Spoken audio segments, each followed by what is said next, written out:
می‌دانید که ما یکی از اولین امضا کنندگان قرارداد یا تصمیم غیر اتمی کردن دنیا بودیم و در این راه پافشاری داریم که بلکه ذخایر اتمیک جهان نیز از بین برود و در راه‌های مسالمت‌آمیز و صلح‌جویانه‌ای استفاده قرار گیرد برای نیل به یک صلاح عمومی کنترل شده نیز می‌کوشیم. متاسفانه حرف‌هایی که در این چند سال اخیر در همین محل تذکر دادم به مرحله حقیقت و واقع بینی نزدیک بوده است و آن این که مملکتی که دارای تشکیلات دفاعی نباشد در دنیای امروز ما از یک طرف متاسفانه مقابل ما یک سازمان ملل ضعیف و بی اختیار، از طرف دیگر مطامع چند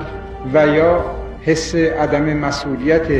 بعضی‌ها وضعی را پیش آورده است که ولو آن مملکتی که قادر به دفاع از خویش نباشد دارای تمام حقوق قانونی و شناخته شده بین‌المللی باشد، بازیچه هوا و هوس دیگران و عملیات تجاوزکارانه ظالمانه دیگران واقع می شود.